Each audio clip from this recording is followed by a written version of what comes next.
you ended up doing the third movement, and then you ended up doing a rendition of Jeff Hardy's Obsolete too. So walk us through a little bit of what it was like, the process of you going, you know what? I want to go ahead and play this, not just a digital keyboard, ladies and gentlemen, an acoustic piano. They rolled that out on TNA Impact. They did, and that was on stage. That was super I cool. I can't believe that was able to happen too, with a baby on my back on top of it. Yep. Imagine, I was like, oh my God. Well, from the beginning, it's funny because years before the whole Broken Universe had even happened, I had gotten into a phase where I wanted to do wrestling covers on piano. And I kind of wish I had been documenting this because I feel like it really would have popped off, but it was really before I was doing like my social media stuff. But I had done a whole compilation of every one of Matt's themes. And he's got a billion because he's had a million gimmicks Yep. even before the broken thing. And I did a compilation of his themes on piano. And it's funny, I have it uploaded to my Facebook. It looks so ridiculous. It's like me on my little electric piano, like in my bedroom, like everything looks crazy. But it ended up pretty much being that that's what that was. Even the beginning, the very opening notes of when I first played Matt and Jeff out, when we first started doing the piano entrances, especially the Bound for Glory one was the big compilation one Yeah. of all of their themes and the obsolete. The beginning, and Matt was really adamant on this. This was like his one input. He's like, I want the Hardy Boys theme in there. I'm like, Matt, you realize this is like a single guitar riff that the Hardy Boys like, Right. how the fuck am I gonna play that on the piano? Like this makes no sense. So I tried to do it like really slow and dramatic, and honestly, no one realized that's even what it was. I wonder, did anybody, I don't know, like literally maybe two people out of like hundreds that I've spoken to Yeah. realize I that caught was Live for the actually the Moment. notes I for caught, the opening oh my of Hardy gosh. Boys. See, I caught Live for the Moment and I caught some of the other ones, but like, yeah, no, but the thing is too, and this is where we're gonna get a little bit theoretically heavy, ladies and gentlemen.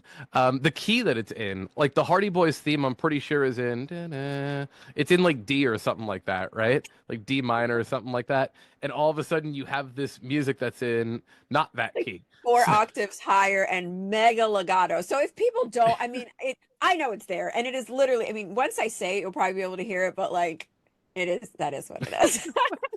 but see, also the way that you tied in obsolete into that whole performance too, it's everything is kind of just like a step up. So you going right into E minor with obsolete, it fits so well, that one. So I can imagine you're I, sitting there, you're like, that was great. But no. I don't know, man. That I first knew what one, obsolete had to be in because I knew that Jeff needed it to be in a certain key because Jeff was sure. singing it. So from that, I had to kind of build the song backwards in changing every key to be able to lead up to the key that Jeff was able to sing in. So that's how that happened. A lot of people don't know this either. Originally, and this whole thing was Billy Corgan's idea. He was kind of running the TNA behind the scenes at that point, and he wanted me to sing it. And I was like, my guy, I'm like, I could sing it. I would be happy to sing it. I would love to sing it. Actually, like, what an amazing opportunity, right? Like, sing and play the piano on TV, like, stunt. Like, what a flex, right? Yeah. But I'm like, I feel like the wrestling fans would rather hear Jeff sing it. And it was almost like a little back and forth because he really wanted me to sing it for some reason. And I'm like, I get it. I get it. But trust me on this. Like, let me, not that I'm like calling the shots or like making the calls or whatever. I was like, I really think that people would rather hear Jeff sing it. And then it could be like the three of us and it would make sense. And he could be like, on the piano singing it. And Matt's there being crazy because he can't do anything else. And I'm playing the piano. So, and I'm so glad that we ended up doing it like that because that ended up being so iconic and just such a moment.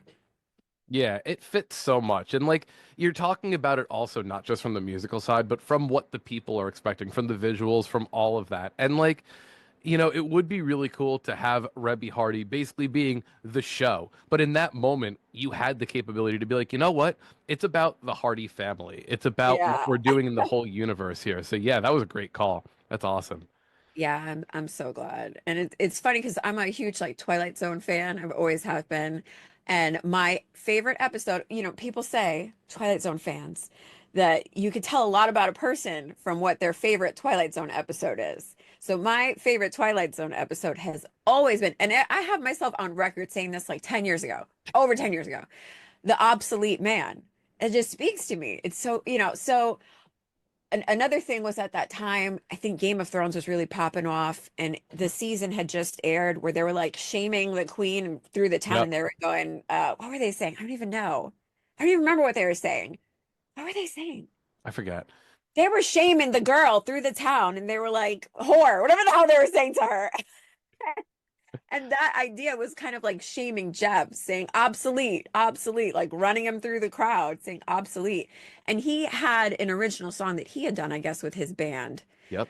And I don't know if it's called obsolete or if there was just obsolete in the chorus or what, but that's totally how that ended up integrating all together and becoming a song and becoming part of the entrance. It was like Twilight Zone, Game of Thrones, Jeff's Random Thing, my favorite episode, and all like magically came together. So I'm so glad. Yeah, and even talking about that, the first time that I had heard obsolete, I was just like, oh yeah, this is something they came up with because in story they ripped away everything that Jeff was and they did the Brother Nero. You all know that. But like you started playing it and I'm like, oh my God, this is like how do you even come up with something for that? Probably just off the melody. And then I look up the album that Jeff put out and I'm like, wait, Yeah, so she took that and put he that happened here. to have a song. I mean, but like, what are the odds, right? Because it just, I Yeah. mean, it really was like Cosby. It just fit together. And I didn't even know that song existed. I didn't even know he had. I've never listened to any of his stuff, so it's just meant to be, I guess. So when you go to do the Bound for Glory series or the Bound for Glory performance, and there's this conversation of okay, they're going to do this entrance. At what point do we come to okay, Reby's going to play us to the ring? Is this something going into that it's like, hey, it's a big match, so we're going to do it? Bound for Glory being one of the bigger TNA Impact things, or is this something where Matt's like, no, we should bring in my wife to do this awesome rendition for us? Like, what is the connection between It was you? Billy. It was Okay. Billy Corgan who made that call. Yeah, and I'll always be so grateful to him because again, so iconic. But I found out a week before, and I was like, oh my God, oh shit, like have to write an arrangement, like make it make sense, put it together with everybody that's going on, and then also I had to time it. And that morning, Bound for Glory specifically was so crazy because number one, that morning I found out I was pregnant with my second baby. Oh That wow. morning. Okay. The week before that, I found out it was happening, period. So I had to like make gear and originally I was going to be wrestling. I was going to be a huge part. It was going to be like this tag team match. Like I was going to be physical with Rosemary. It's going to be a whole thing. Yeah. I had to make wrestling gear. I had this like vision for like a big sweeping train coming out of the piano and stuff. So I had to make that ridiculous thing. That morning I found out I'm pregnant. I'm like, oh my God, oh my God. But it was funny having to time it because it's obviously live. And I don't know how fast or slow the boys are going to go. They don't even know. It's different every time. They'll tell you one thing, it'll be something different. So I'm over here like trying to keep my tempo, right? Trying to like make it make sense, trying to add on measures if I need to, like looking over my shoulder, like, are they at the ring yet? Are they going to delete? Are they going to Right. talk to the crowd? I'm like freaking out every time I have to play this song live because every time it was different. I'm like, can we just like figure out what we're gonna do in a set time? But it was different every time. It was the most stressful thing in the fucking world, especially Bound for Glory, because on top of that, I had to take off my big dramatic gown that I had made, and I had to make it myself into the ring. I had to finish the song, let them do their thing, come into the ring, and then I had to get taken out because I couldn't even participate in the match like we had planned because I was pregnant and finding out that morning. So that whole day was just so many moving parts and so many things happening, but It's somehow we pulled it together. Somehow we made it work. it's funny though that you mentioned like you had to figure out the timing and little things because if people remember the ending when you went or when the boys were in the ring, right? You're doing these arpeggios in E minor. You're doing all this stuff. And part of me when I was watching, I Going was on and just on like, because they won't fucking stop moving. right? You're just like, I'm doing these things. I'm crossing the hands. You guys good? You guys good? I Yeah. gotta stop this, guys. Come on, let's go. Can you E, please and then we're delete? here.